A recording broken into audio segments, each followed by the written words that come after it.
Nos hemos trasladado al Supercomputing Center para entrevistar a José María Cela, en el corazón de la innovación tecnológica, donde la mente humana desafía los límites de lo posible. José María Cela, doctor en Ingeniería de Telecomunicaciones y profesor de Arquitectura de Ordenadores en la Universitat Politécnica de Cataluña. Desde 2007, lidera el Departamento de Aplicaciones Informáticas en Ciencia e Ingeniería del Barcelona Supercomputing Center. Con más de 40 proyectos de I+D y 100 publicaciones, su investigación ha transformado la simulación numérica y la computación de alto rendimiento, especialmente en el sector energético. Desde la IA es que ahora podemos hacer un programa, un software, con 10 veces menos recursos que antes y 10 veces más rápido. La IA necesita a Fernando Alonso al volante. En menos de 10 años habrá un reactor que producirá más energía de la que consume. Hoy estamos en el Barcelona Supercomputing Center, estamos con José María Cela. José María, muchísimas gracias por darnos esta oportunidad de hablar contigo. Gracias a vosotros por interesaros por nuestro trabajo. Sabemos que tienes una agenda súper liada. Eres el director del departamento CASE, que es Aplicaciones Computarizadas para Ingeniería y Energía. Es un departamento que habéis tenido muchísimos logros en todos estos años. Cuéntanos un poco qué hacéis en el departamento y en el BSC. Bueno, nosotros básicamente somos un grupo que a lo que nos dedicamos es a desarrollar software. Software que sea útil para problemas industriales. Uno de los principales sectores industriales en los que trabajamos es el sector de la energía. Y eso va desde oil and gas hasta la energía de fusión. ¿Y qué es lo que hacemos? Pues resolvemos los problemas clásicos de ingeniería. Hay que diseñar una máquina, ¿cómo se resuelve? Claro, nosotros no resolvemos los problemas más convencionales que podría resolver una consultora o un software comercial. Nosotros estamos en los problemas de frontera, en aquellos donde el mercado todavía no tiene una respuesta porque tecnológicamente es un problema muy complejo que requiere investigación y requiere nuevas técnicas, nuevas herramientas o máquinas muy grandes como la que tenemos aquí a nuestro lado. Sí, de hecho tenemos el gran placer de estar aquí justo al lado del Magnum 5, ¿no? Que es un superordenador que lo pusisteis en marcha en diciembre de 2024. Sí, correcto. Diciembre de 24, pero es el 5, quiere decir que han pasado... Exactamente. Estas máquinas aproximadamente su ciclo de vida es durante 4, 5, máximo 6 años, son un Fórmula 1, es decir, están compitiendo entre lo mejor que hay en el mundo. Al cabo de esos años ya la tecnología ha evolucionado y se convierten les quedan otros 5, 6 años de vida, pero ya como máquinas de segundo nivel. Y después de esos siguientes 6 años ya directamente a la chatarra. Porque la evolución de la electrónica es tan rápida que la vida de estas máquinas es corta. Llega un momento en que vale más dinero la electricidad que consume la máquina que lo que es capaz de calcular. Entonces no tiene sentido económico mantenerla. Te quería preguntar, en todos estos años, porque tú estás en el BSC desde el principio, soy uno de los fundadores. De los fundadores. Sí que es verdad que el departamento lo cogiste en 2007. Sí. O sea que llevas casi 20 años al frente del departamento. En estos últimos años, ¿cómo ha cambiado el departamento y el BSC? Bueno, fundamentalmente hemos tenido un crecimiento muy grande porque hemos tenido mucho éxito. Somos en España un elemento único, porque mucha gente cuando piensa en el BSC piensa en términos de un centro de cálculo, pero nosotros no somos un centro de cálculo. Somos un centro de investigación, es decir, desarrollamos tecnología propia.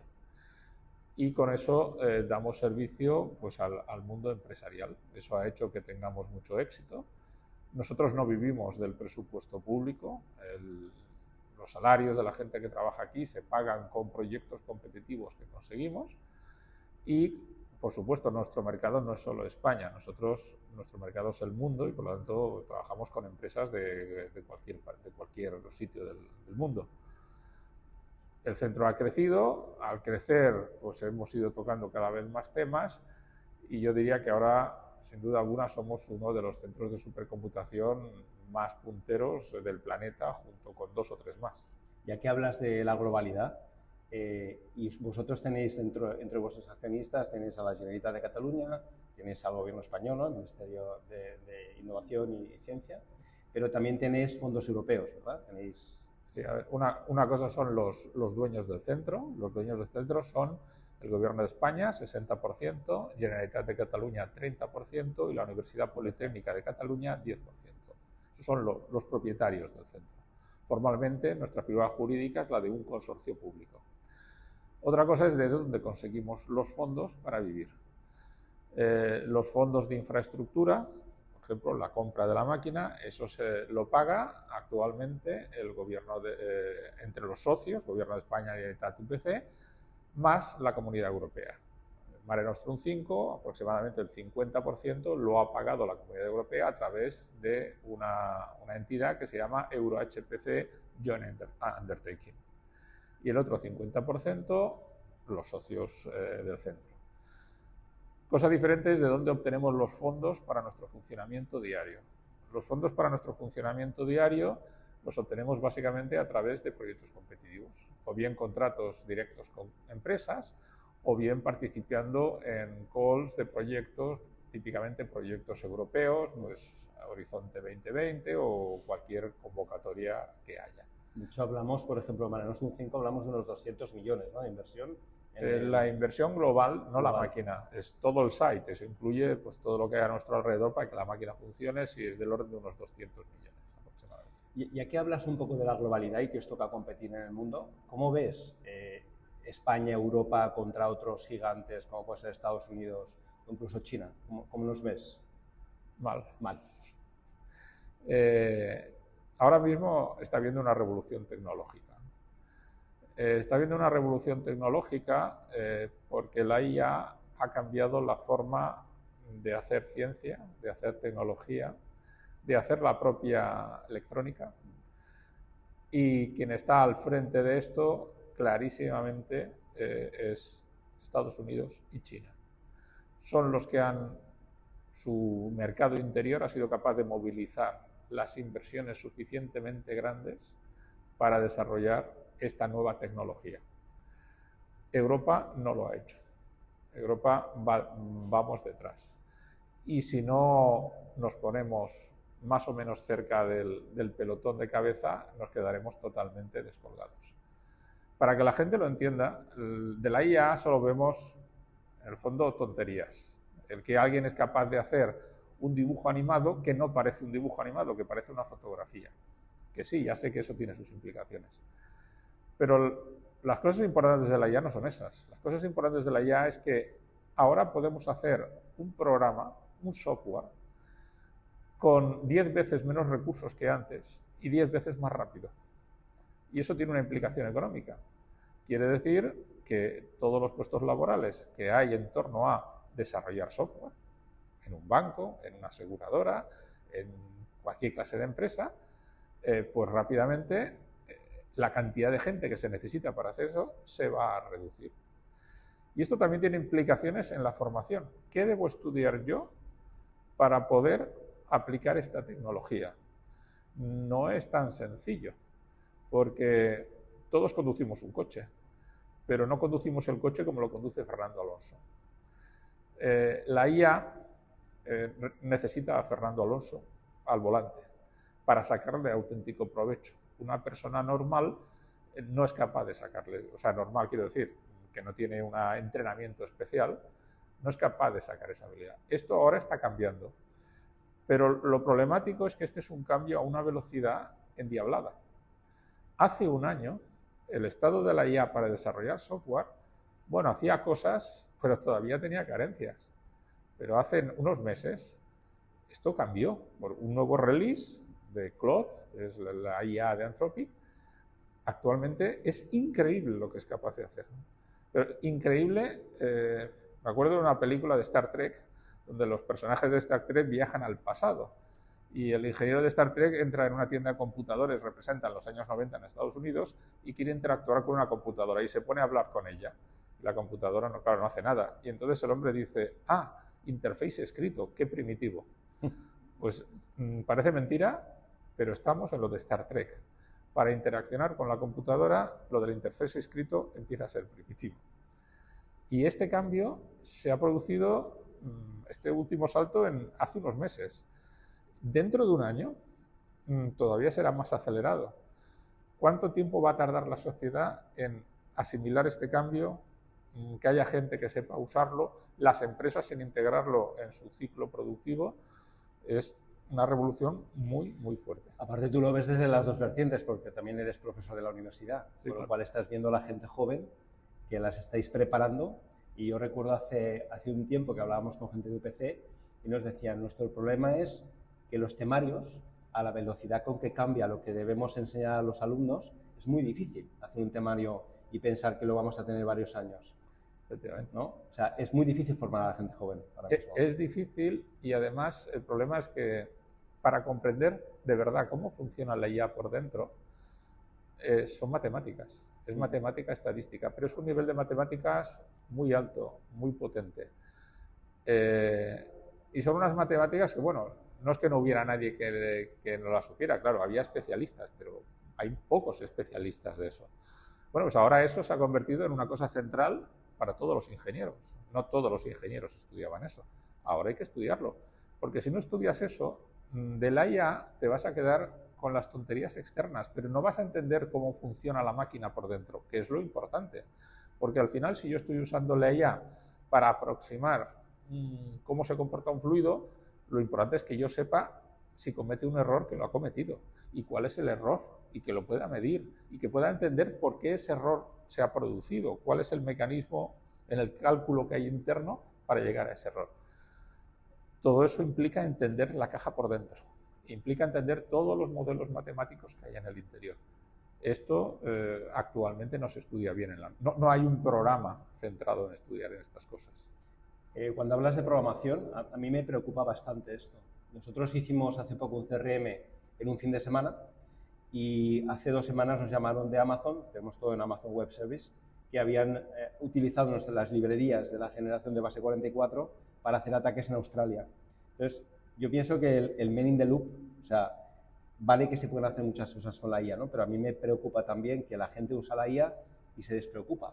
Piden información y no contrastan en absoluto, ¿no? Entonces, creo que son buenas herramientas, pero lo malo es que no la usemos de la forma adecuada, ¿no? Me preocupa mucho esto. Por supuesto, usar la IA a lo ciego, es decir, le pido algo y me quedo con lo que me da y me lo creo, eso, bueno, si es para una tontería no importa, pero claro, pensemos eso, yo qué sé, para el control de una central eléctrica, o para el control del tráfico ferroviario, o para cualquier sistema crítico en el cual esté involucrado la seguridad de las personas.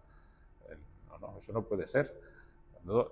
Tiene que haber un control humano y una supervisión. La IA, esa idea de que no se puede equivocar porque es una máquina, eso es una tontería, porque la IA es una cosa que hemos programado nosotros. No es que la IA se equivoque, es que lo que nosotros hemos programado tiene errores, tiene defectos ni siquiera intencionados, defectos por el propio mecanismo de cómo funciona matemáticamente eso. Hay que entenderlos y conocer esos defectos, si no, no sabemos cómo funciona la máquina. La IA alucina, al final, ¿no? Y además tiene un sesgo de complacencia, ¿no? Con el usuario, ¿no? Que quiere siempre darte la razón y quiere contestar, ¿no? A mí me gusta poner siempre, porque la gente no entiende bien cómo funciona una IA por dentro, me gusta poner la analogía de las encuestas electorales. Estamos acostumbrados a que nos hagan una predicción de qué va a votar varias decenas de millones de personas entrevistando a 300. Y a nadie le sorprende, le parece normal tener un error de solo el 3% o el 2%. Pero claro, esas 300 no se han seleccionado de cualquier manera. Se ha hecho un estudio estadístico y se han cogido a 300 personas que representan a diferentes grupos de la población, en la idea de que si esa persona pertenece al grupo A, pues más o menos toda la gente del grupo A tiene opiniones similares a lo que esta persona va a decir. Y con esa extrapolación se infiere qué es lo más probable que ocurra. Pero claro, si yo la muestra la elijo mal, si cojo a 300 que son todos del mismo pueblo, de la misma edad, de la misma clase socioeconómica, me saldrá un resultado absolutamente erróneo. Pues la IA no es más que matemática estadística. Si yo no elijo bien los conjuntos de datos para muestrear el global de lo que quiero analizar, me equivocaré, pero me equivocaré muchísimo. Por lo tanto, es fundamental. Claro. Tenéis una iniciativa que es la AI Factory, ¿no? Dentro del PSC. Cuéntanos un poco de... La IA Factory es una iniciativa en realidad europea, de la Unión Europea, que la idea es poner máquinas al servicio no de los investigadores, sino de la industria, de las empresas. Mare Nostrum 5, esta máquina, es una máquina para el mundo de la investigación, no para el mundo de la empresa. Entonces, el problema es cómo una empresa, especialmente las empresas pequeñas y medianas, pueden acceder a la tecnología de la IA. Pues lo primero que necesitan es una infraestructura de cálculo para entrenar modelos o para inferir modelos. La idea de la IA Factory es tener una infraestructura de cálculo pagada, en este caso, con fondos de la Comunidad Europea, y darle un acceso rápido a las empresas para que desarrollen sus modelos de IA. ¿Para qué? Pues para acortar la distancia que nos separa de Estados Unidos o de China y que se genere un tejido empresarial que realmente entre en el negocio de la IA, de generar nuevas IAs útiles para diferentes cosas y que tenga acceso, pues eso, a hardware que le permita hacer esto, porque la IA fundamentalmente necesita computación, necesita hardware. ¿Está funcionando ya, José María? Sí, de hecho, si miráis, si filmáis allá, veréis que están montando ya la máquina. Estará una primera fila de racks al principio de esta sala y dentro de la capilla estará la máquina que están montando ahí, es la máquina de la IA Factory. ¿Y es fácil participar en estos? Sí, hay una web pública donde se explica el acceso y es una call europea, tienes que presentarte, es todo a través de la web, presentas tu proyecto y bueno, hay un tiempo y te dicen si puedes acceder. Esto es increíble, ¿eh? Es buenísimo. O sea, claro. Estas iniciativas son buenísimas, porque si a las grandes tecnológicas pierden dinero porque no pueden pagar, no sacan dinero de todo lo que necesitan de computación, a una pyme es ciencia ficción. Claro, la IA tiene una barrera de entrada fuerte. Para empezar necesitas una infraestructura de cálculo que por ejemplo, entrenar un modelo. No vale una máquina pequeñita, en general requieren infraestructuras grandes y cuanto más complejo es el modelo, más grande es la máquina que necesitas. Eso, pues claro, para una pyme es muy difícil. Es muy complicado. Mira, nosotros usamos Amazon y miramos máquinas para empezar a trabajar con modelos open source, evidentemente, que pudiéramos, porque luego hay un tema de la confidencialidad de los datos que a mí me preocupa mucho, porque como yo soy quien firma los NDAs y soy el que va a la cárcel, si toda esa información sale, me preocupa mucho la información. Una de las cosas que hemos hecho en la compañía es formar a la gente en qué cosas se puede meter en un LLM público y qué cosas privado. Facturas, contratos, prohibido. No lo puedes meter en un Anthropic o no lo puedes meter en un OpenAI porque esto va, al final, por mucho que te digan que no es público, al final es público, ¿no? Entonces, es verdad, hemos ido dando pasos, pero el otro día hablábamos de una máquina que ha sacado NVIDIA, un ordenador que puedes tener en tu casa, y creo que son 30.000 euros que vale ese equipo, con una tarjeta gráfica o una GPU un poco decente, ¿no? Claro, eso es inviable para una compañía, para una pyme. Claro. Es imposible. Entonces, iniciativas de este tipo, claro, son buenísimas. Lo que pasa es que vosotros tenéis muchas experiencias de casos de éxito. Pues habéis hecho muchos proyectos con la industria. Sí. Tenéis una referencia que es Repsol, ¿no? Y además es uno de los que también nos ayudaron a tener este edificio tan bonito, ¿no? Que tenéis. Fundación Repsol donó 6 millones de euros para la construcción de este edificio. Es el proyecto SEDAR, ¿verdad? No, SEDAR fue... Es Iberdrola. Es Iberdrola. Eso es. O sea, con Repsol la relación empezó a finales de 2006. Repsol se acercó a nosotros para desarrollar un proyecto que se llamó Kaleidoscope, que básicamente era un proyecto para desarrollar un software que permitiera obtener imágenes del subsuelo en zonas donde Repsol explora buscando hidrocarburos. Como España no tiene petróleo, Repsol tiene que explorar en otros países. Y hidrocarburos hay en zonas donde es, digamos, muy sencillo ver el hidrocarburo, el Golfo Pérsico, muy sencillo. No necesito ningún supercomputador, con un portátil soy capaz de hacer el software que sabe dónde está el hidrocarburo. Entonces, ¿qué ocurre? Que compañías como Repsol tienen que ir a sitios donde no es tan sencillo. Y no es tan sencillo porque geológicamente lo que hay es una capa de sal y esa capa de sal actúa como un espejo. Cuando yo envío ondas al terreno para hacer la ecografía del terreno, esas ondas chocan con la sal, rebotan y vuelven a la superficie. Y lo que hay debajo de la sal no lo veo. Hace falta un algoritmo especial que pueda penetrar la sal y ver con muy poquita energía qué es lo que hay debajo. Por supuesto, el petróleo está debajo de la sal. Ese algoritmo se llama RTM, Reverse Time Migration, y hoy en día ya es una commodity, todas las compañías lo tienen. Pero estamos hablando de principios de 2007, en aquel momento el RTM, el algoritmo era conocido, pero nadie lo tenía porque no había computador capaz de soportar este algoritmo, la cantidad de cálculo que requería. Lo que hicimos para Repsol fue programar un RTM sobre un hardware especial, que era el procesador que llevaba la PlayStation 3, era el Cell de IBM. Era un procesador que era 10 veces más rápido que cualquier otro de ese momento, pero era muy difícil de programar. Tenía una arquitectura endiablada y programarlo era algo realmente complejo. Bueno, al final conseguimos hacer un RTM que era 14 veces más rápido que cualquier otro que hubiera en aquel momento. Y ese factor de aceleración de 14 veces fue suficiente para que el tiempo de ejecución del RTM ya se pudiera usar en el día a día de la compañía. Y eso aumentó, pues básicamente, el éxito exploratorio. Para que te hagas una idea, antes del RTM, de cada 10 pinchazos exploratorios que hacían, normalmente acertaban en 1.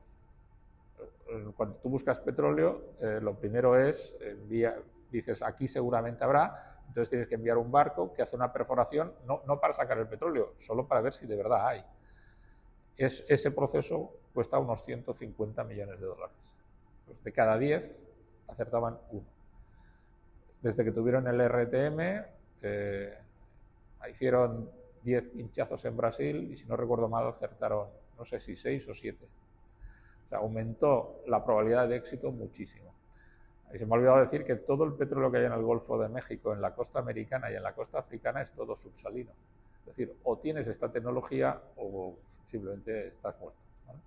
Bueno, eso le dio a Repsol una ventaja competitiva durante unos años hasta que esta tecnología se hizo más commodity y todo el mundo empezó a tenerla. Pero seguimos trabajando con ellos en la evolución de esto. Primero solo hacíamos una imagen del subsuelo, pero después a esa imagen le pusimos color. El significado del color eran propiedades físicas de las rocas. ¿Y eso por qué es importante? Pues porque eso es lo que le ayuda al intérprete, el geólogo, que tiene que decir si ahí hay una trampa que ha capturado hidrocarburo. El conocer esas propiedades le ayuda a decidir si de verdad eso es una trampa de hidrocarburos o no, ¿no? Bueno, todo esto fue evolucionando y con Repsol ahora tenemos ya un acuerdo. Repsol ahora ya no explora, ha abandonado la parte de la extracción de petróleo, pero sigue siendo una compañía energética que, con problemas energéticos, y hacemos otras cosas para ellos. Por ejemplo, lo último que les hemos hecho es un software para caracterizar las propiedades de combustibles bio, combustibles que se sintetizan a partir de cosas reaprovechables como restos vegetales o cosas así. De hecho, tenéis muchos casos de éxito. Alia es otro. Alia es algo espectacular. Alia es nuestro principal software de simulación. Usa una técnica que se llama elementos finitos. Y la gracia de Alia es que no te lo imagines como un software, es más parecido a un mecano. Es una caja en la cual tenemos piezas. Cada pieza es un pequeño software que resuelve una física concreta. Por ejemplo, las ecuaciones de los fluidos incompresibles, o la ecuación del transporte de energía en un sólido, o la propagación de ondas electromagnéticas. Y la gracia es que podemos coger estas cajas, juntarlas y resolver un problema acoplado. Los problemas del mundo real, los difíciles, no es calcular solo el fluido alrededor de un avión. Es calcular eso teniendo en cuenta que el ala, que es un sólido, se deforma, y al deformarse también cambia el fluido, y la interacción entre esos dos problemas, sólido-fluido, es lo que determina cómo se va a comportar ese avión.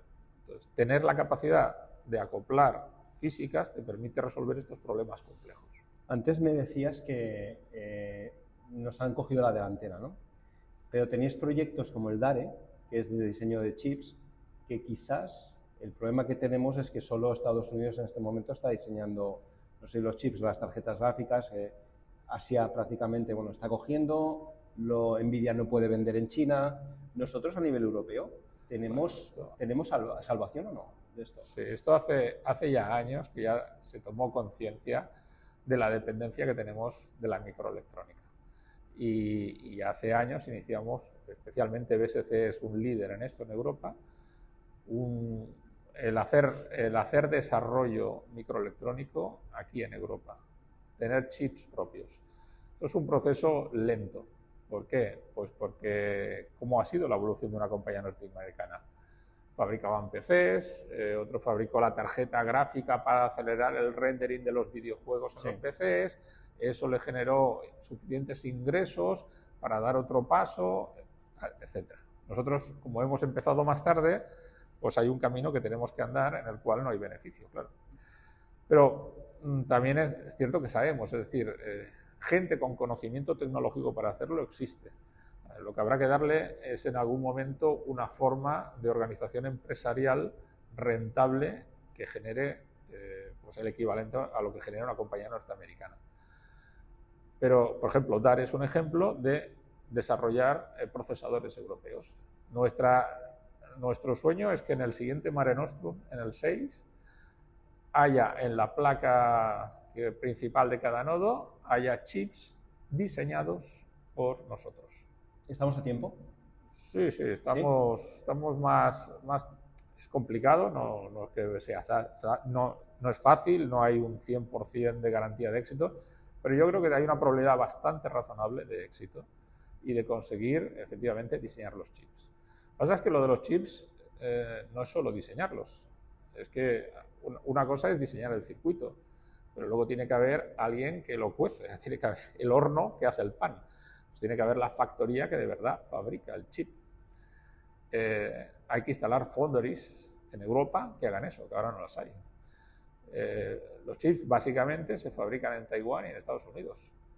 Y TSMC es una de las grandes compañías del mundo, solo tenía la factoría de Taiwán, ahora la están replicando en Estados Unidos, tener una foundry de TSMC.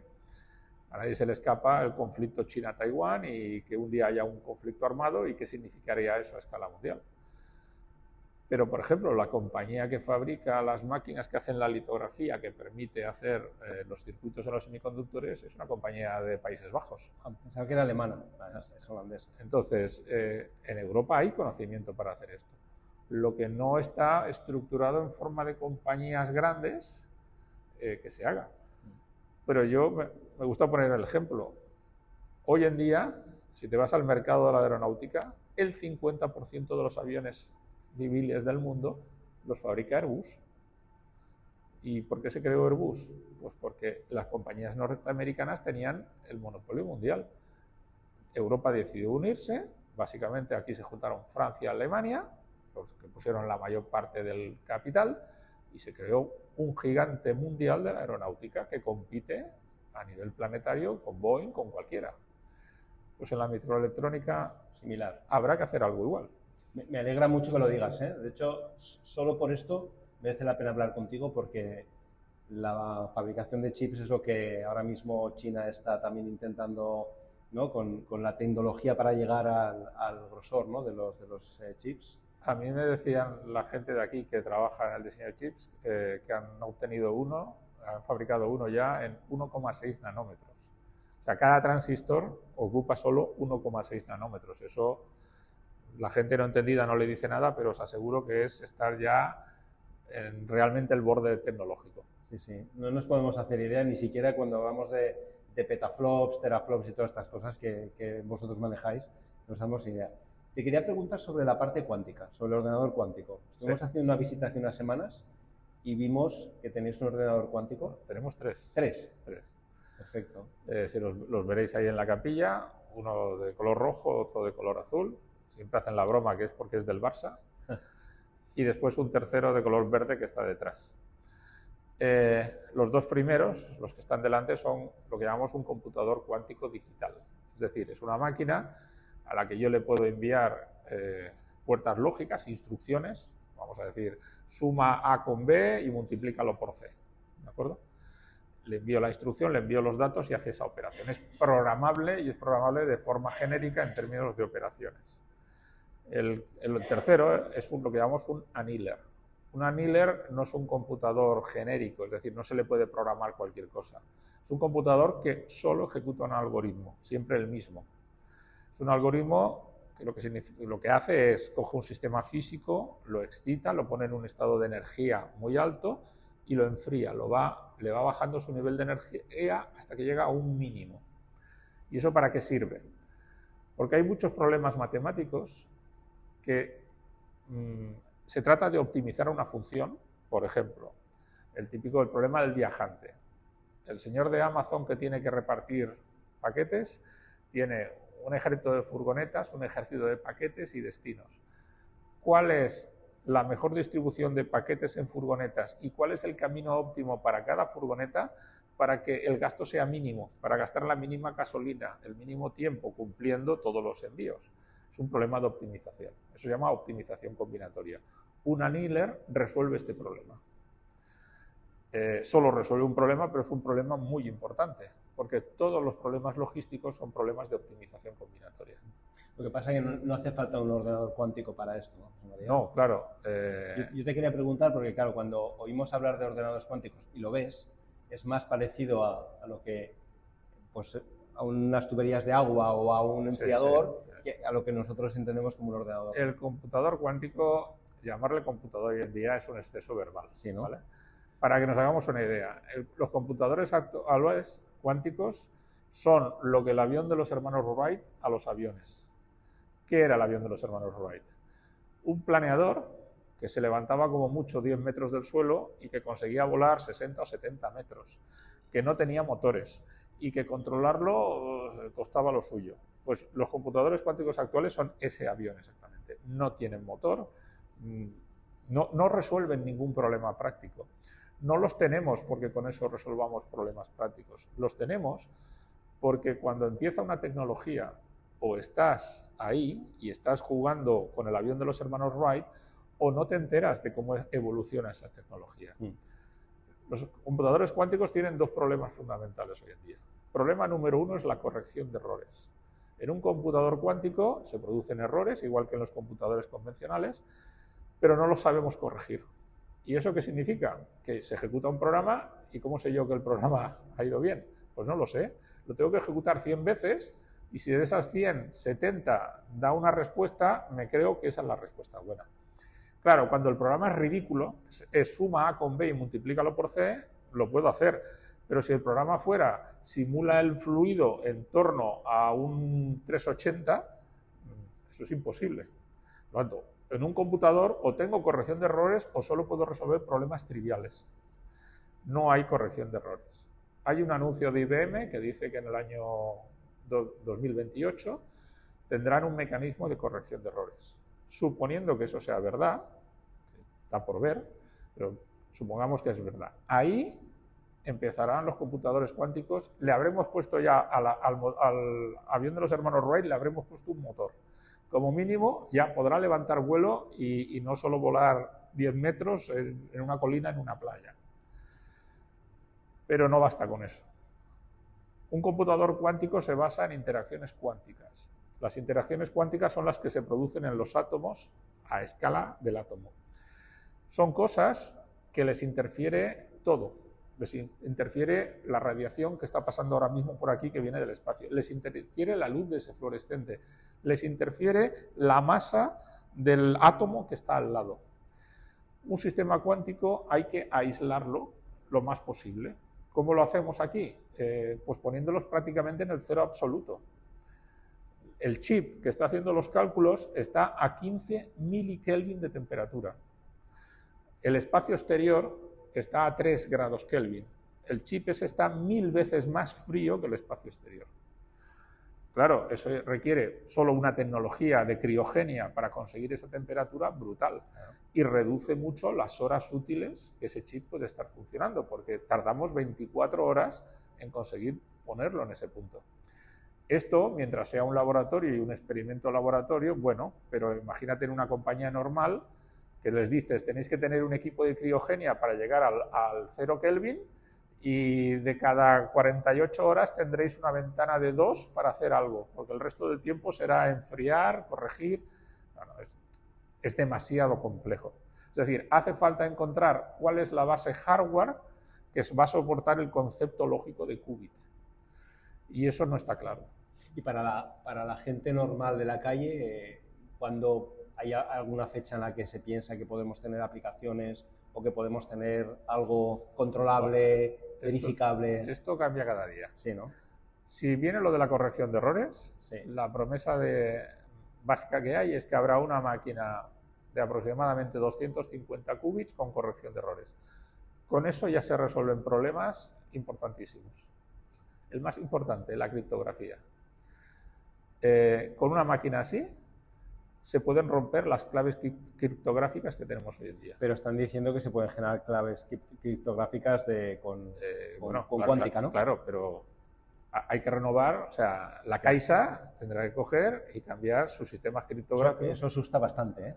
Ese tipo de cosas asusta bastante. Por supuesto, claro, es que esto es una cosa súper sensible. Pero también hay otras aplicaciones, ¿no? Por ejemplo, materiales, descubrimos materiales, Sí.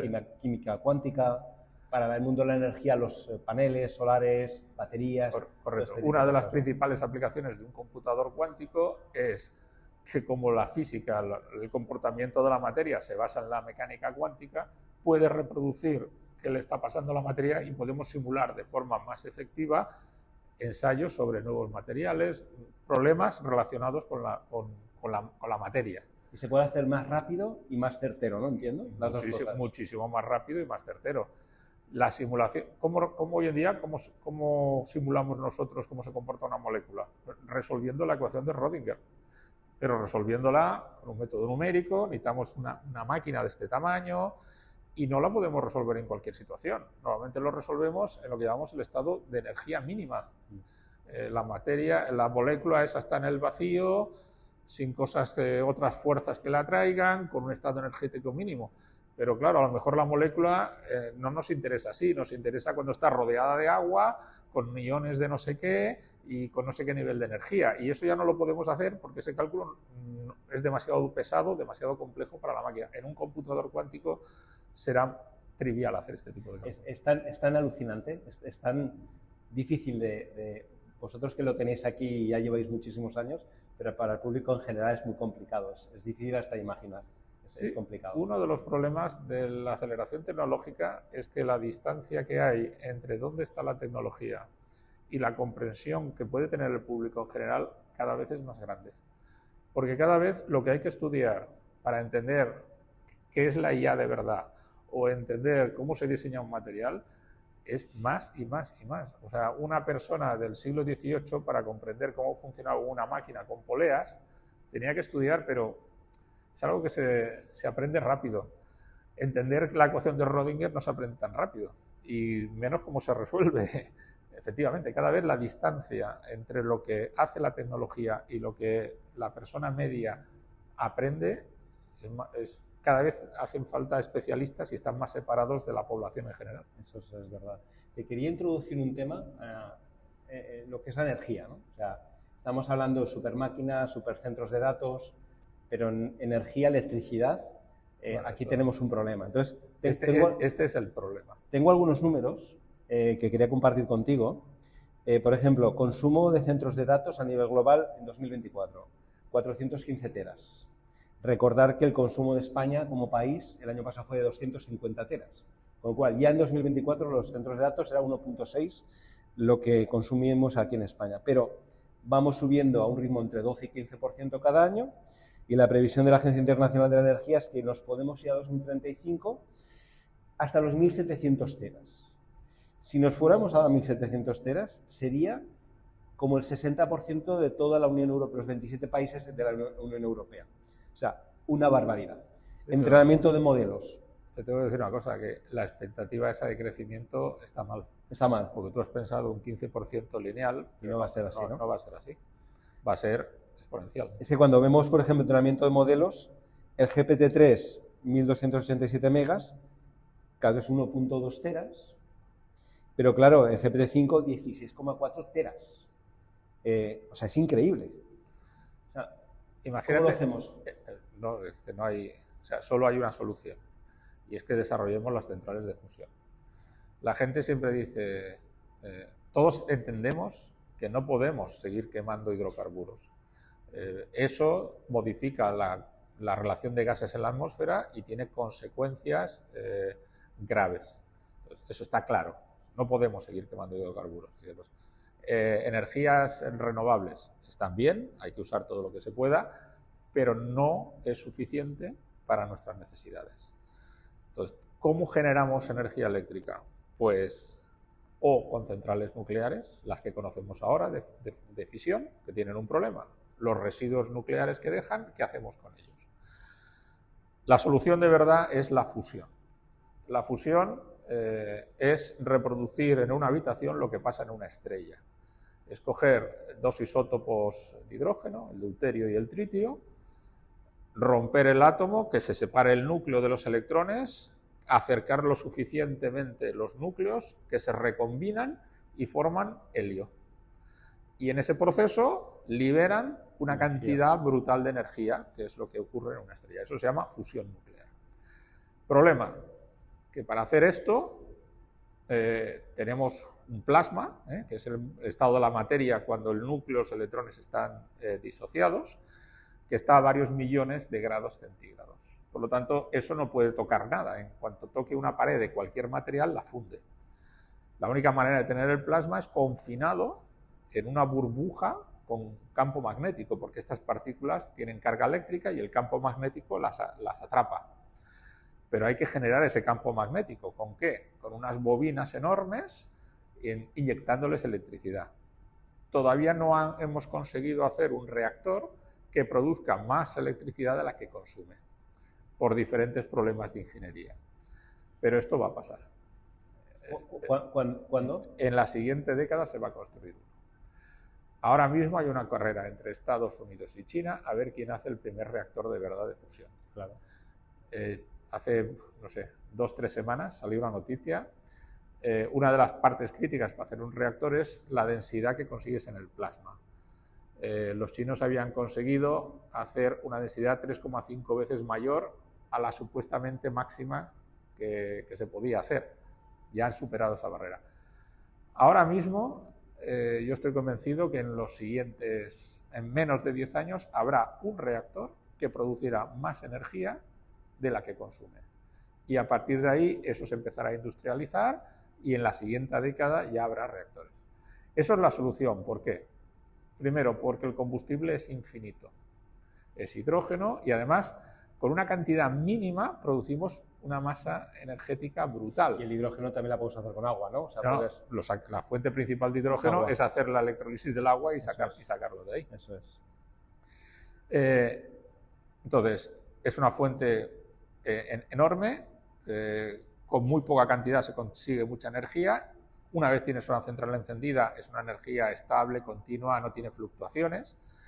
Y además no tiene el riesgo de las centrales nucleares actuales. Si pasara algo malo en una central de fusión, la reacción es inestable, no es como la de fisión que es en cadena. Se pararía, ¿no? Se para sola. Se para sola. O sea, falla algo, lo que sea, se apaga solo. Es como tirarle agua a un fuego. Y además, lo más importante es que no deja residuos radiactivos. Lo único que queda radiactivo es las paredes del reactor. Los neutrones, como no tienen carga eléctrica, se escapan del plasma y golpean las paredes del reactor. Eso activa a los átomos de esas paredes que se vuelven ligeramente radioactivos, pero es un residuo radioactivo de muy bajo nivel, nada comparable a restos de uranio o plutonio, y además una cantidad mínima, porque son las paredes del reactor que se podrían reciclar. Comparado con lo que estamos acostumbrados a gestionar, no es nada. ¿Esto es el proyecto ITER, el que estáis trabajando? ITER es un proyecto internacional que lo que pretendía construir el primer reactor de fusión que generara más energía que consumía. Lo que pasa es que ITER ha tenido diferentes problemas muy serios. ITER, su coste inicial eran 10.000 millones, el coste final va a estar en torno a los 35.000 millones y tenía que haber entrado en servicio este año o así, hasta el 2032 no lo van a encender. Quiero decir, es un proyecto fallido en el sentido de que no ha cumplido ni plazos de tiempo ni plazos de presupuestarios. Bueno, pero hay que intentarlo, ¿no? Sí, pero es que al tener todo ese retraso, la tecnología le ha pasado por encima. ITER es un reactor enorme, porque cuando ITER se diseñó, con la tecnología de ese momento, solo haciendo un reactor de ese tamaño, se podía conseguir el objetivo de ITER. Ahora ese mismo objetivo se puede conseguir con cosas más pequeñas. Es decir, si tardas demasiado, hay cosas que te pasan por delante, ¿no? ¿Qué opinas de los SMR? Que es un poco la opción de los reactores modulares, ¿no? Los pequeñitos, ¿no? Los más pequeñitos. Bueno, claro, va a haber un impasse de unos 20 años hasta que tengamos reactores de fusión de verdad. ¿Con qué rellenamos estos 20 años? ¿Seguimos quemando petróleo o generamos reactores de fisión nucleares y luego pues procesamos los residuos como podamos? La respuesta no está clara. Mi opinión personal es que hay que tener reactores de fisión hasta que no tengamos el de fusión, porque no podemos pasarnos 20 años. Y el problema, como siempre, la gente dice, bueno, pero no consumimos, cada vez consumimos más energía. Sí, sí. Pero no solamente energía para tener el aire acondicionado. No, no, no. Si hay un cambio climático y un país como España, buena parte de él se desertiza y le falta agua, ¿de dónde va a venir esa agua? De desalación. Claro. Y para hacer desalación, sobre todo lo que hace falta es energía. Electricidad. Es decir, la energía es el factor primario de todo. Sin energía no podemos hacer nada.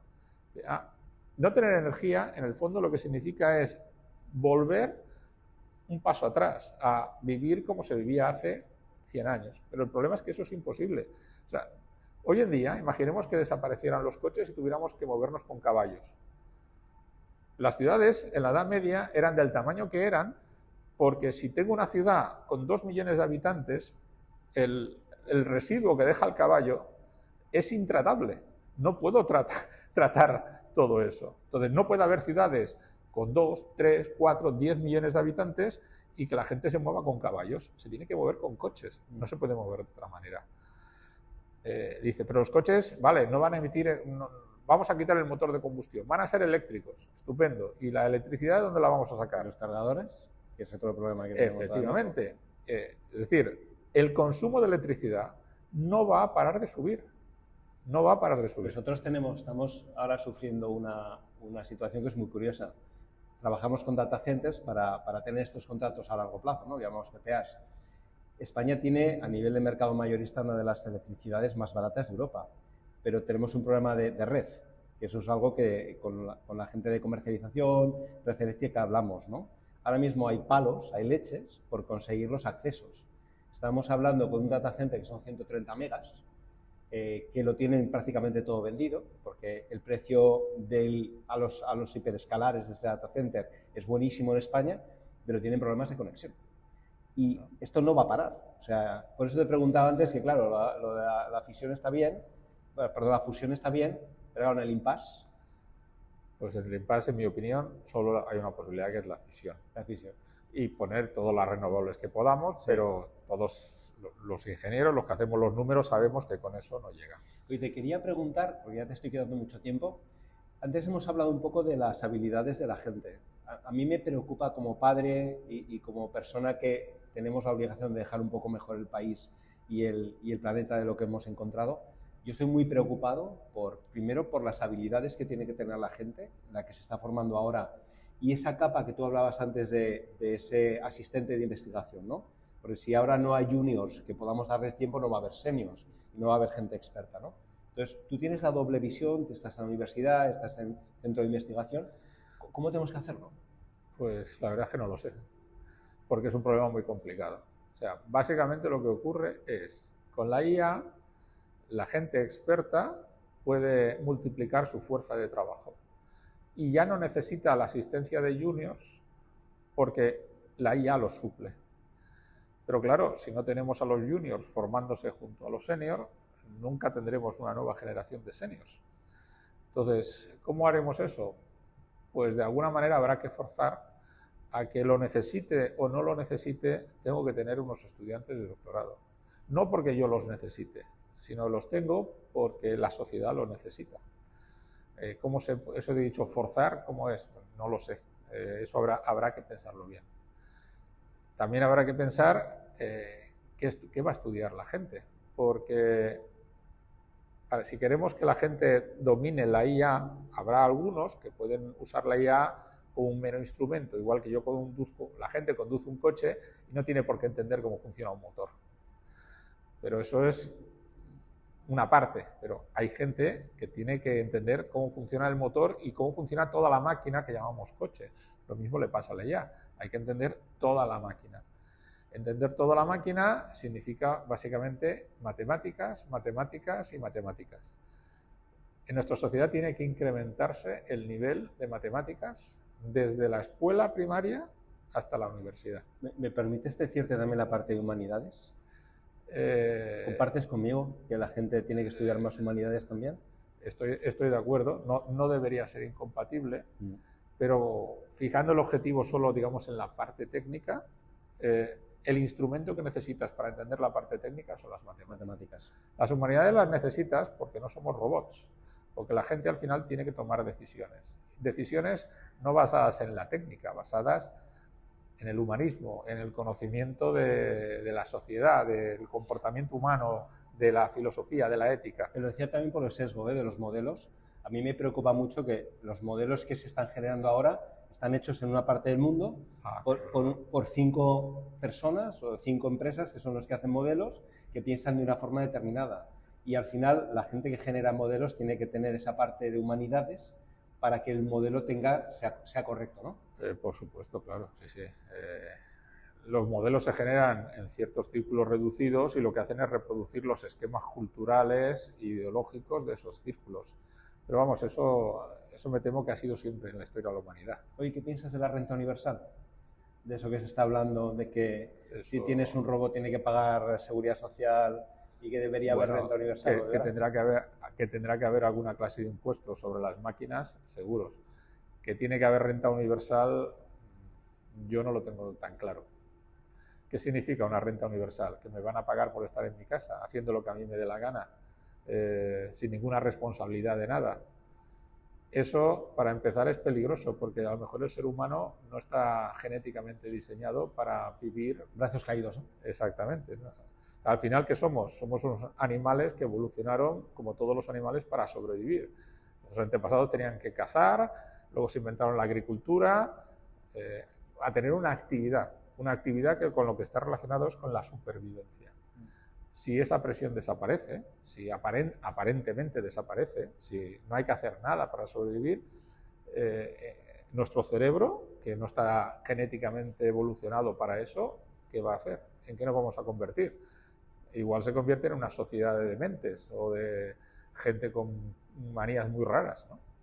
Eso es un experimento es muy fácil decirlo, pero yo no lo veo nada fácil. Lo normal es que la gente siga necesitando una actividad que da sentido a su vida, que da sentido a una idea de mejora, de progreso, de acumular lo que llamamos riqueza en el sentido de bienestar, ¿no? Sin eso, no sé cómo se comportaría el ser humano. La última, ¿cómo ves el BSC en 10 años? O sea, ¿estáis en una posición espectacularmente buena con todo lo que estáis haciendo y habéis hecho? Sí, yo creo que el BSC... ¿Hacia dónde vais? El BSC va a seguir creciendo. Estamos muy afianzados en los principales campos de progreso para los siguientes años y salvo problemas con la gestión burocrática o con limitaciones que nada tienen que ver con la tecnología, de carácter pues, administrativo, etcétera, el BSC yo le auguro un buen futuro, como a cualquier centro que se dedica a este tipo de actividades, en realidad. José María, muchísimas gracias por tu tiempo. Un verdadero placer. Muchas gracias.